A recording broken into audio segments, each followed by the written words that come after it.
Welcome to Truths, Proofs, and Firewater Reviews. I'm your host, Lindsay, and this is John, risking his liver to discover new whiskeys.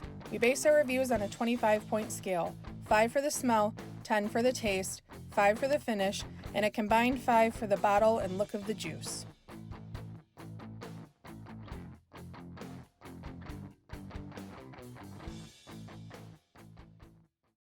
I am super excited about this. Side by side or learn you something. I don't know. Kind of something. A little bit of both.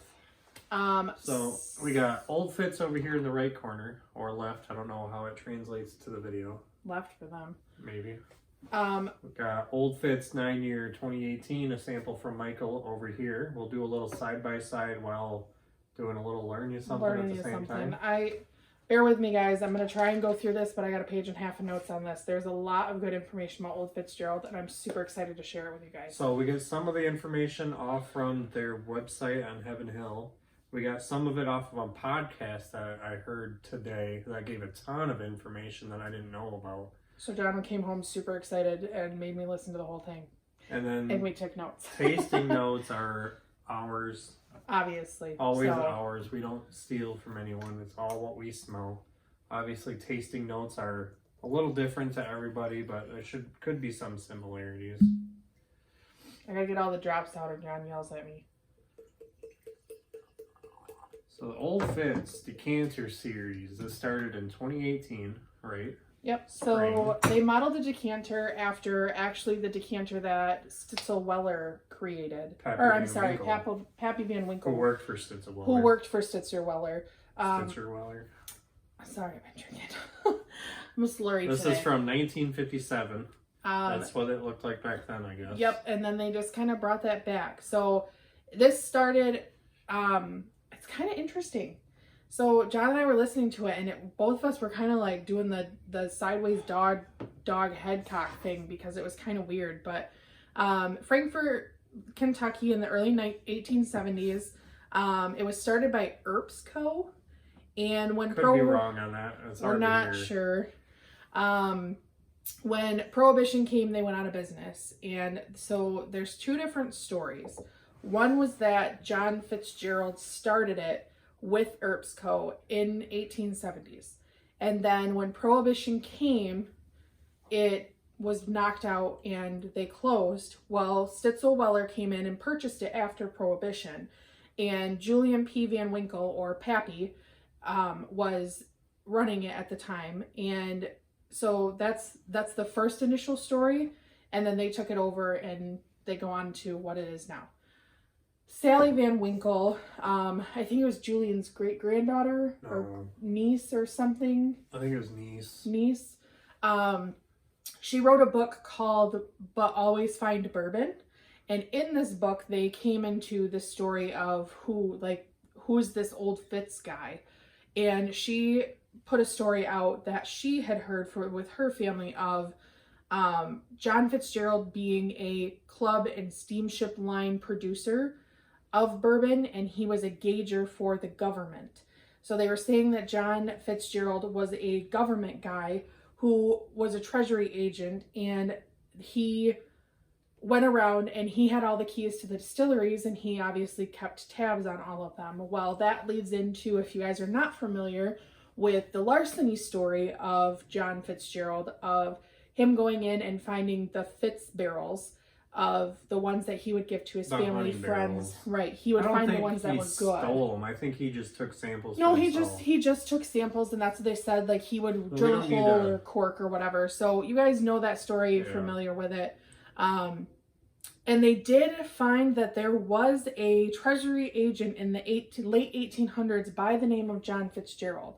So they're not sure which story is correct, but there's two different versions. Take away from it what you will. Well, the first one started the line. Yes. And made it for high-end, what did you say it was? High-end clubs and steamship lines. So it was supposed to be a high-end product back then. Yeah. So Pappy ended up taking the Gauger legend and the Gauger legend, and he ran with it, and that's where we are now. So it could quite possibly be two different stories that kind of merged into one. Right, we don't know. No one knows. and that's I think true with most older bourbons. Yeah. They all have some kind of story. This rivalry and this rivalry and this person. All the different families have different stories. So there's always something. It's just hearing it straight from the horse's mouth or getting it down the phone line. All right, that's a little background. What else you got? So Old Fitz faded in the late 90s. It was a big brand from Pappy, and then it kind of faded away. And Stitzel-Weller closed in 94.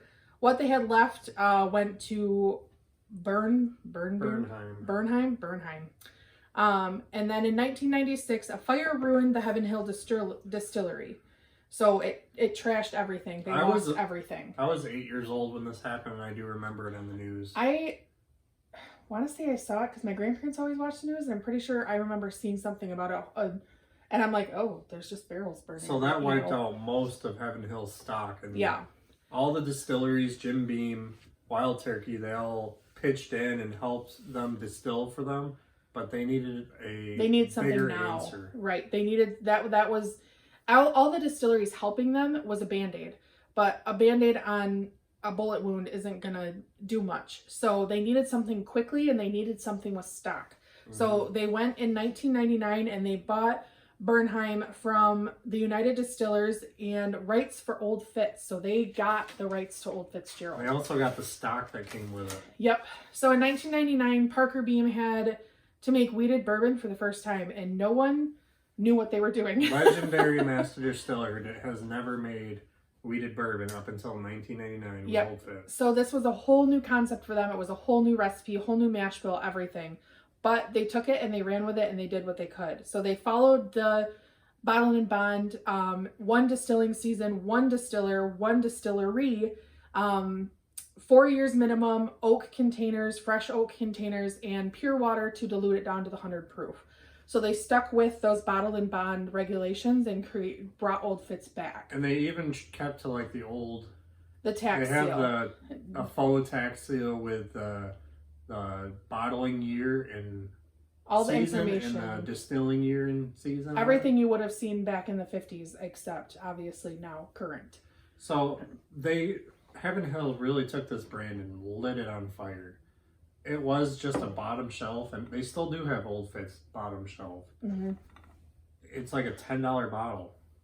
But 2018, they released this twice a year and really ramped this up. I mean, this is a highly sought after, fairly rare, very rare. This was I want to say this was probably one of John's top 5 that he really wanted to get his hands on, and I'm pretty sure he peed a little when we got it. So I didn't pee. I pooped.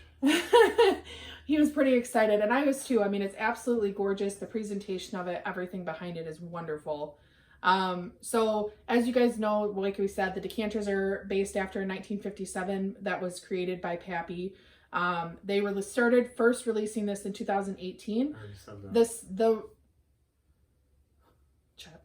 So the age statement varies just dependent, and I thought this was super cool when we were listening because it's varied from 9 to 15 years. I'm sure you guys have seen.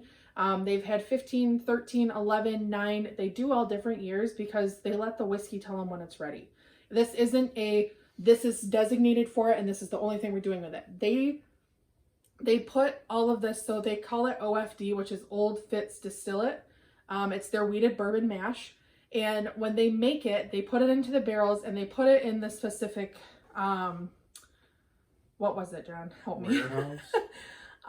So they put it all in the same rick houses. But so it matures in the same rick houses. But this is the thing, is that the OFD or the Old Fitz Distillate is put into these barrels not knowing what it's going to be. So it's one of either, it could end up as Larceny, Old Fitz, Willet of Heaven Hill. Willet? I'm sorry, William Heaven Hill. William Heaven Hill. William Heaven Hill is usually like 17, 18 years. And then Parker's. It hasn't been in Parker's yet. They do so much stuff. They do like heavy char, they did a rye. I wonder if they're going to do that weeded, extra aged Parker's. They might. In the next couple of years. Weeded has become a thing. So, or another limited edition. So this distillate is not ever for sure anything. It's just put where it needs to be put, and it's all aged in the same rick houses, but majority of it does become larceny. However, this I obviously... can tell you, they have a ton of distillate because look how much larceny is everywhere. Yeah. And now they're releasing the barrel proof. Yep. I mean, so it's crazy. So it is kept on the mid to upper floors. Most of it does become larceny. Mid to upper floors is what larceny usually ends up. So like these the ones are usually stuff. lower stuff. Yep. What else? So that, I mean, and then he just stated that they like making the wheaters because it's way easier to make than a rye, because the rye gets gummy. Yep. It turns gummy, so it's harder for them. So this is a lot easier to make, and then obviously you're putting out a great product that everybody enjoys. So, you know, why not make it the easier way? All the distillers say that a rye whiskey is the hardest to make. Yeah. Maybe not. Oh, okay, oat whiskey and stuff is, but that's why you don't see it. But what do you do? So, I mean, a lot of history, a lot of different stuff going on here, a lot of big names. I mean, you put the Stitzel-Weller name on anything, you put Pappy on anything, and you've already got people's ears open to what it could be. And honest to gosh, I think that this is phenomenal. But so on to this, I have the 2018, and this did win the double gold, the San Francisco, and then it got 93 points in the Ultimate Spirits Challenge. So I'm assuming. So that one won awards. This one did not. I don't know if it's just because of COVID. They didn't get to. Maybe they didn't do a whole lot. This came out late. I mean, this was the spring release, and we got it in summer. Yeah. Because COVID delayed it. I don't know if they got to enter it. I can tell you this is the oakiest 9-year or less than 10-year I've ever had. So looking at them. Yeah, this one's darker. This one's definitely darker. They both have really great legs. They both have a great viscosity, but that one's definitely darker. It's got that dusty woodiness. It feels like it's just an old whiskey. Feels like I'm drinking something from the 80s. It's got some fruity cherry in there. It's got a lot of spice from the barrel. Do